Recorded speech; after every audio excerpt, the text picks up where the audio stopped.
and Miller in at the same time. What does that feel like out there? It's a lot of fun, just knowing them from college, played against both of them, and then just a little time in training camp, just knowing they're elite shooters and having three of us on the court at one time. It's like, all right, if I miss one, then Miller's going to make the next one. Cormac hit 2 in a row, and I think Miller started 3 for 3. So just having those guys out there, and then you get Shaq at the end of the game hit 6 threes and hit some tough shots. So having 4 guys like that are all high-level shooters is a lot of fun, and I think the offense was as good as it's been, tonight, scoring 100 points. Really fun.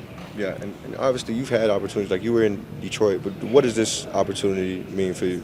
Oh, it means a lot just being with this organization, coming off, not just the year they had, but just being around and seeing how it's run, seeing the organization, everyone top to bottom is high level and professional, and it's been really fun. Just, the 3 weeks I've been here already, I can tell that it's a great place, and I'm really excited to get better and learn here. You mentioned some of the offense. Obviously, this is the first game without guys like Dylan and AJ and Adam. Just what do you think of the team, post them, I guess? Yeah, I think it was really impressive how we kind of just, a lot of us haven't had big time experience yet playing at this, in these games, and to come in, first couple games for a lot of us and play the way we did, shoot the ball, move the ball like we did was really encouraging, and I thought we played really well on defense too. They hit some tough shots, but that's basketball. They're a really good team as well, and it was really fun today to get out there and play with these guys. I want to ask you about your conversations with Daniel, just in terms of him wanting to play those lineups with you, Cormac, and Miller. Just what have those conversations been like in terms of why he likes that and what he's seen from you guys?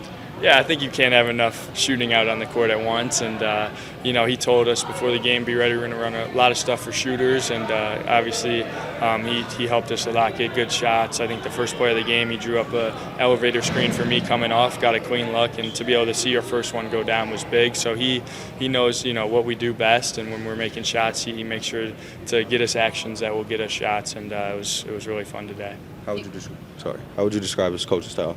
I think it's, he's a player's coach for sure. He lets us play. He lets us see what's going on. He wants us to play fast. He doesn't want to call out plays and be methodical, which we love as, shooters and floor spacers. Get up and down, look for your shots. He's never going to really be upset if you take a bad one as a shooter.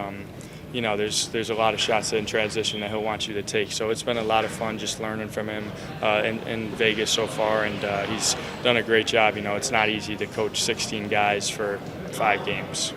This team is stacked with G League alums. What's it like having that type of experience? Oh, it's awesome. The G League has helped me so much. The last 2 years playing in the G has been really, really great for me. There's NBA talent on every team in the G League, and it's really such a good league to play in. And last year was huge for me, just taking another step in my game, showing what I can do.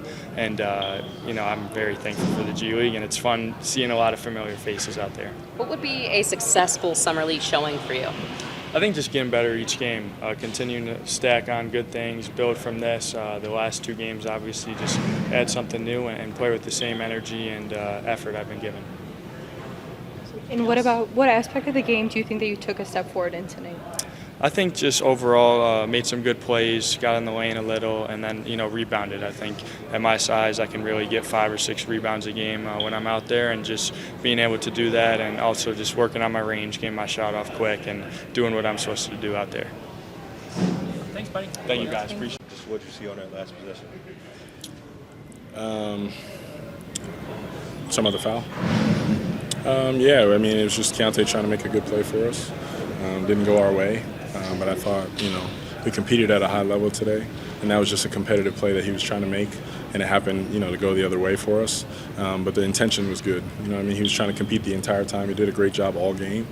So we'll live with that, and we'll learn from it. Right, and this was just his first real opportunity, I guess, at having that level of volume. Just what do you see in that sense? Really good, and also not surprising. He's done it consistently at a high level. He did it for us with the blue as well. So it's nothing that we're not used to. But the outside world may be surprised, but we're not. He's a really good player, really talented. He was really aggressive tonight. Right, and obviously all 3 of Dylan, AJ, and Adam were ruled unavailable before the game. Just what went into the decision to sit out all 3 at this point? Yeah, I mean, I thought they've had a good showing from Utah and then to Vegas. So it's just another opportunity for the other guys to develop on the roster. And I thought they did a really good job of, getting themselves in a better place moving forward as well. Right, and I guess on a similar note, like going back to Keontae, with those three being out, like what were the conversations like going into this game, just in terms of embracing that maybe higher volume moving forward throughout the rest of this schedule, maybe? They've been pretty consistent with him. We always want him to be aggressive. We always believe in him. And he's, again, a talented guy who, when he has opportunity, he's always going to take advantage of it. And he's shown that consistently over time. Yeah, I think you've played like two of these three guys at the same time between Cormac, Buddy, and Miller, but like not so much maybe all three of them. Just what do you like about those lineups where two or even three of them are on the floor at the same time? They make a lot of shots, so I think that's always a good thing for a team. They each bring something individual. Even though they're shooters, they all bring something to the table that's a little bit different, and I think that makes them unique in their own way. They're all bringing us a lot. They gave us a lot of energy off the bench. They're always ready to play, so it's really good. Cam, I wanted to ask you about you and in coaching this and coaching G League. I talked with Ronald North and the Butler roots. How did that help shape you to be the coach that you are today? Cam Woods is, he's not here, but I'm Daniel Dixon. But Cam is an awesome coach, and he's also helped me a lot during this whole process. And I think leaning on him during this whole process has been huge for me, especially with it being my first time. So it's been awesome to have him by my side. He's been super supportive, and it's been great. Dan, do you feel yourself inching toward that first win? Does it feel that much closer after a game like today? Our goal, we talked about it after the game, was just to be a better team, in the beginning or in the end than we were in the beginning. And that's what we're trying to work towards every day. And I think we got better today. There's plenty of pockets, we competed together at a high level. We grew through a lot of experiences today, and that's all we're trying to get to. And so we're continuing to build towards being a 40-minute team and taking care of what we can control. Yeah, obviously, like AJ and Dylan, those are talented guys, but the core you're playing now, the guys that are having more volume now are a lot of the core guys from the G team. Just what does that do for, the rest of the schedule? It's really good continuity, for those guys to be able to play with the blue and then come here and have an opportunity to play at a high level. They're all individually talented guys. They're all winners, and they each bring something different to the table. It's good to see them compete together out there and just continue where they left off. Anything else? Thanks, Daniel.